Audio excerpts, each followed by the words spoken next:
दो बार सर्वदलीय बैठक बुलाने का आग्रह कांग्रेस पार्टी के अध्यक्ष खड़गे जी और राहुल जी ने किया।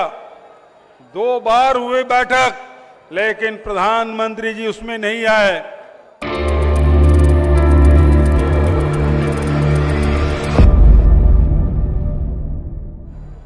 प्रदेश कांग्रेस कमेटी के द्वारा न्यायधानी जबलपुर में जय हिंद सभा का आयोजन, इस कार्यक्रम में उपस्थित प्रदेश कांग्रेस कमेटी के सम्मानित अध्यक्ष आदरणीय भाई जीतू पटवारी जी, नेता प्रतिपक्ष आदरणीय उमंग सिगार जी, यहाँ के प्रभारी भाई हरीश चौधरी जी,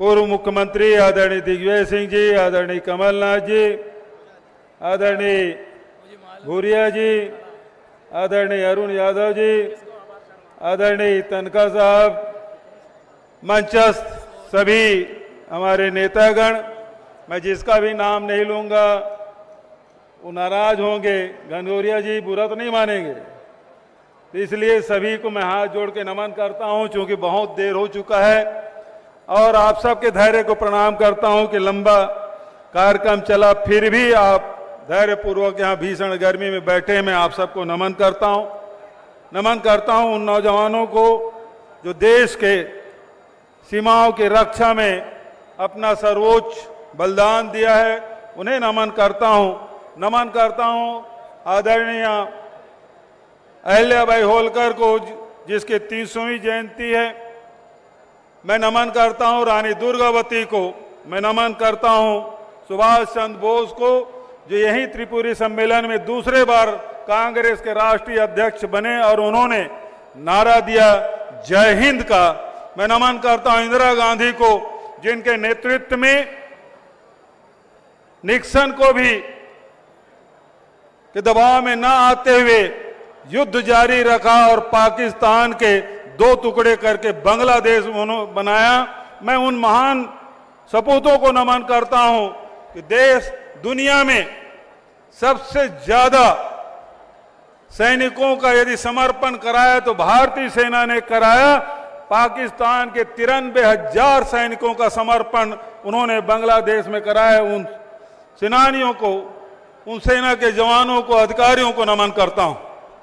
ये वो धरती है जहां जब युद्ध होता है तो जवानों को गोला और बारूद उपलब्ध कराने का काम ये जबलपुर शहर कराता है। इस धरती को मैं नमन करता हूं। आदरणीय साथियों, अभी जो बात आई पहलगाम की घटना से, भारतीय जनता पार्टी की सरकार लगातार ये कहती रही कि बहुत शांत है और आप बिना डरे, बिना भय के आप कश्मीर जाएं, यात्रा करें। हजारों परिवार यात्रा किए, पहलगाम गए, 2000 से अधिक लोग वहां उपस्थित थे, लेकिन सुरक्षा में एक जवान भी नहीं था, एक पुलिस की सिपाही भी नहीं था। दुर्भाग्यजनक बात यह है वहां 4 आतंकियों ने 26 लोगों को उसके धर्म पूछ कर मारा। तुम्हारा धर्म क्या है? आज तक के जितने भी आतंकी हमले हुए, कभी धर्म पूछ कर हत्या नहीं की। मुझे याद आता है 25 मई 2013 को छत्तीसगढ़ में नक्सली हमले हुए, जिसमें विद्याचरण शुक्ल, नंद कुमार पटेल, महेंद्र कर्मा जैसे नेताओं को नाम पूछ कर मारा गया। दोनों घटनाओं में समानता, वहां भी सुरक्षा नहीं, यहां भी सुरक्षा नहीं। यहां नाम पूछ कर मारा गया, वहां धर्म पूछ कर मारा गया। ऐसी क्या समानता है इन दोनों में? ऐसा कैसे हुआ? यह सोचने का विषय है। हमारे बीच में खाई बढ़ाना चाहते थे, इसलिए उन्होंने कहा, लेकिन देश के 140 करोड़ जनता एक स्वर से ये आतंकी हमले का विरोध किया। कांग्रेस पार्टी ने पहले से ही समर्थन किया, सरकार जो भी निर्णय ले हम सरकार के साथ हैं। 2 बार सर्वदलीय बैठक बुलाने का आग्रह कांग्रेस पार्टी के अध्यक्ष खड़गे जी और राहुल जी ने किया। 2 बार हुए बैठक, लेकिन प्रधानमंत्री जी उसमें नहीं आए। अपना दौरा रद्द तो किए, लेकिन गए कहां? पहलगाम नहीं गए। वहां जो आतंकी पीड़ित हैं उनसे मिले नहीं, परिवार वालों से नहीं मिले और गए चुनाव प्रचार करने बिहार। देश उद्वेलित था कि कब आतंकियों का मुंहतोड़ जवाब देंगे। भारतीय जनता पार्टी के लोग उस समय भी राजनीति कर रहे थे, वो सवाल पूछ रहे थे, लेकिन हम लोग धैर्यपूर्वक कांग्रेस पार्टी ने कहा कि हम भारत सरकार की समर्थन करते हैं, जो भी फैसला ले। और उस फैसले में जब ऑपरेशन सिंदूर हुआ, उस समय भी कांग्रेस पार्टी पूरी मजबूती के साथ सरकार के साथ और सेना के साथ खड़ी हुई थी। लेकिन दुर्भाग्यजनक बात यह है, उस समय भी भारतीय जनता पार्टी के लोग कांग्रेस से सवाल कर रहे थे। वो पूछ रहे थे कि मुंबई हमले में आपने जवाबी हमला क्यों नहीं किया। आज सवाल का जवाब देने का अवसर है। मनमोहन सिंह जी चुप रहते थे, लेकिन कारगर कदम उठाते थे, मजबूत कदम उठाते थे। उन आतंकवादियों को वहीं बॉम्बे में उनकी हत्या करो, उनको मौत के गले उतार दिया।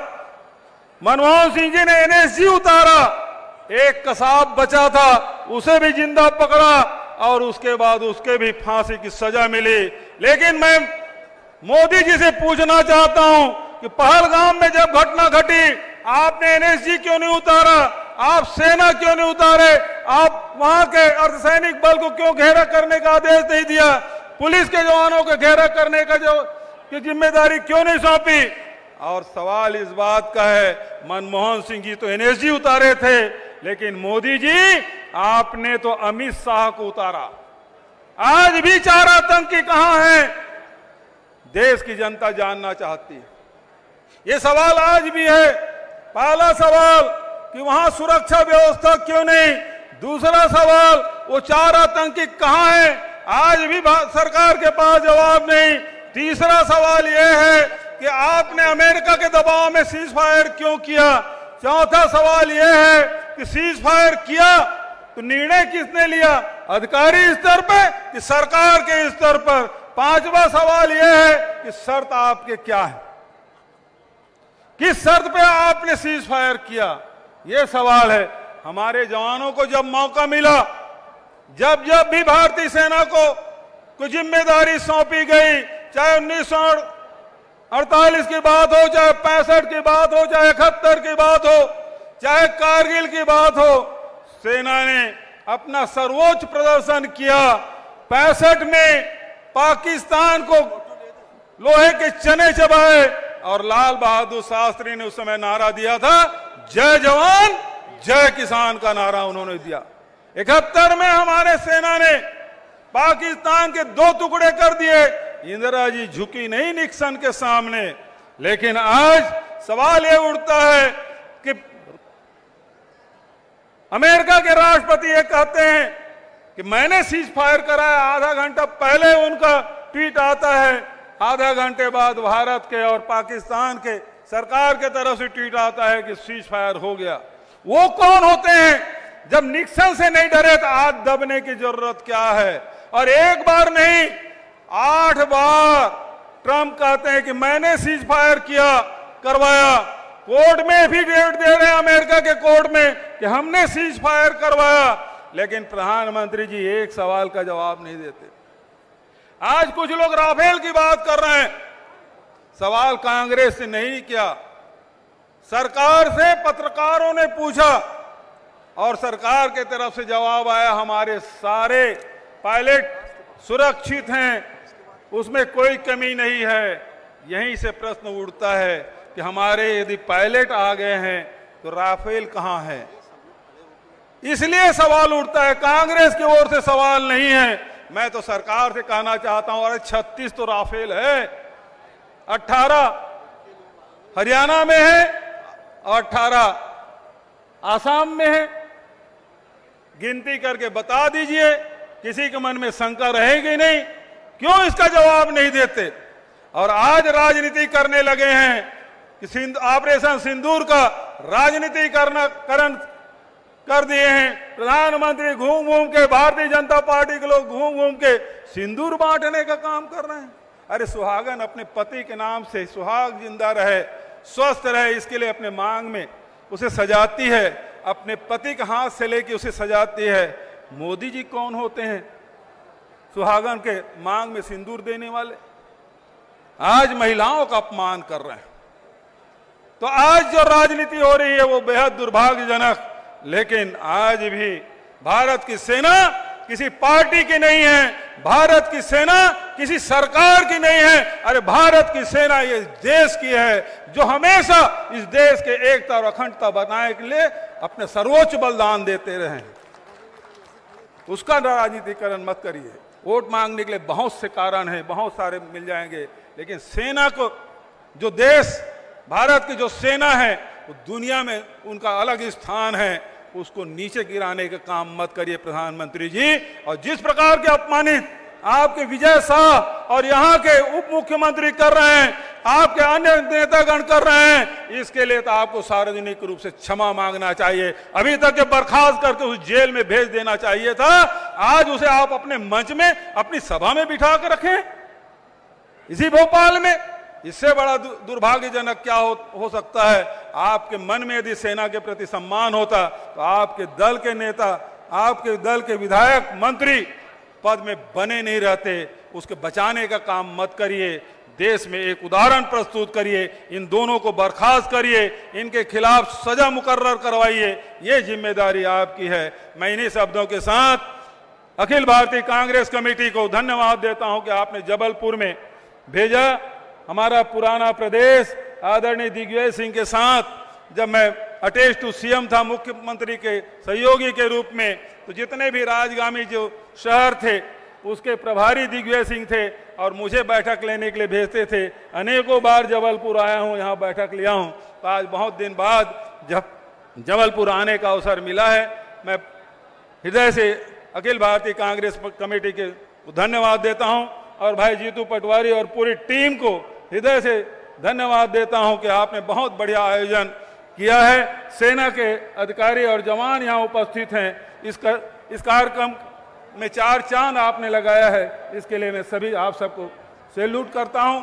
और आप सब भीषण गर्मी में उपस्थित हुए, इसके लिए मैं आप सबको, सेना के प्रति आपने जो भाव दिखाया है उसके लिए आप हाथ जोड़ के नमन करते हुए अपनी वाणी के विराम देता हूं। धन्यवाद। जय हिंद,